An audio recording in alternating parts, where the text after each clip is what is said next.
Janice, are you there? At your service, sir. Enter the manosphere. Of course. How can I assist you today? Give me some of that dating foolishness. Will do, sir. Okay. We just one at a time, one at a time, one at a time. Oh my God, he just got married all of a sudden, and I don't know why, because he threw the net. Oh, I don't think you can say that. You can't say that, but Welcome to Manosphere Highlights Daily. Today's episode of Dating Foolishness goes to none other than Tyra Banks. The queen of doing the most is back. Not with a modeling gig, not with a talk show meltdown, but with dating advice for women trying to get married. And honestly, just shut up, Tyra. No shade. Okay, maybe a little, but every time she opens her mouth about men, relationships, or dating strategy, the mask slips. We're gonna break it down, clip by clip, and show you exactly what's really going on. you're in a relationship. I am. Your man is here. We're going to show him in a minute. Yes. Which I'm sure he loves to hear. Look, he's so handsome. Hi, Louis. Hi, Louis. Maybe we show Louis now. Hi, Louis. Louis.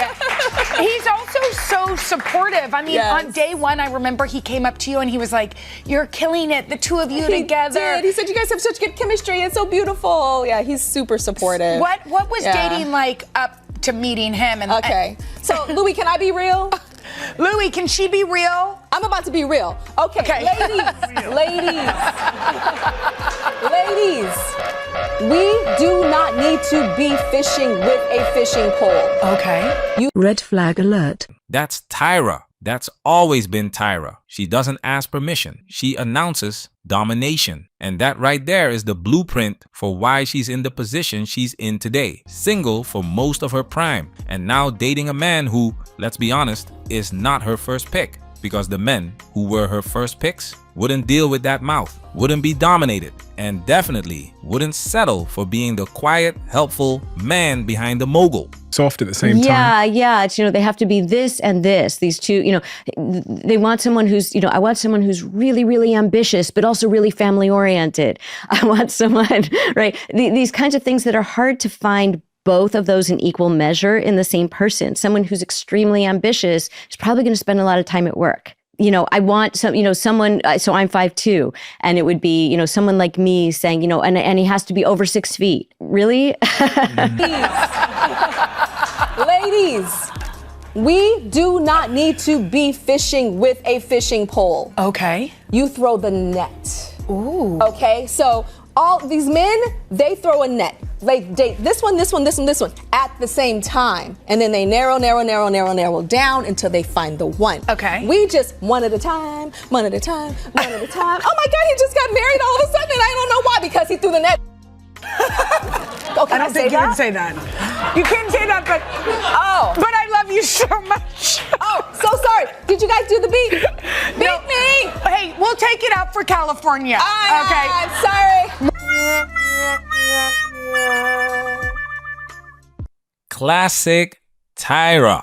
Say it first, apologize later. But that moment wasn't just awkward, it was revealing. She's still trying to flex that I'm edgy, I'm real, I'm alpha persona. Problem is, it doesn't work when you're 50 plus and trying to lecture younger women about how to date after missing your own window of hypergamous leverage. It's not logic. Tyra says women should cast a net and date multiple men at once. Why? What?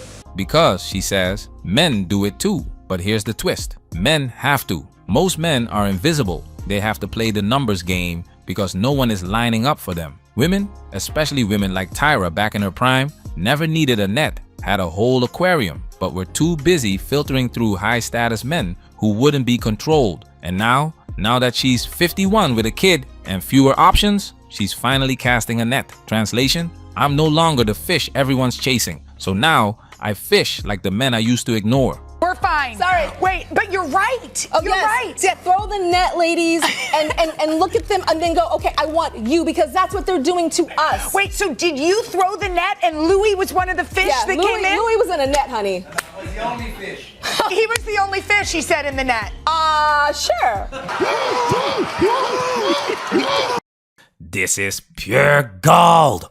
You can feel the awkward energy in the room. But here's the punchline. When you're 46 with a child and fading fame, you don't get a curated pick anymore. You cast a net because you have to, not because you want to. This whole net analogy only works when you're no longer the prize. Louis wasn't a pick. He was the remaining option. He's shorter than her. He's quieter. He's a business guy. Strategic move, not a love story. Let's talk business. Tyra built her name off looks, charisma, hosting. But business? That's a different league. And guess what? Louis is the CFO of her ice cream company. He's Harvard certified, financially sharp, and boardroom tested. Tyra's brand? It's not running on smizing and sass. It's running on spreadsheets and strategy. This isn't romance. This is leverage.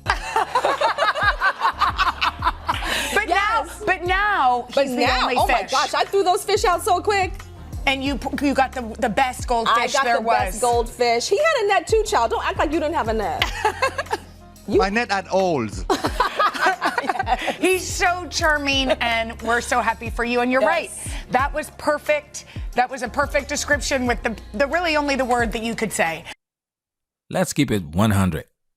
Tyra is dating a man she never would have looked twice at in her prime. He's not tall, not flashy, not dominating the room, but he's safe, he's available, and most importantly, he's helpful. And now she's trying to spin that into dating advice? Nah. If Tyra had said this at 25, maybe we'd listen. But at 51, with a child, this isn't advice. It's damage control dressed up as wisdom. So yeah, just shut up, Tyra. Not because you're a woman, not because you're aging, but because every time you talk about dating, you reveal exactly why it didn't work out the way you wanted it to.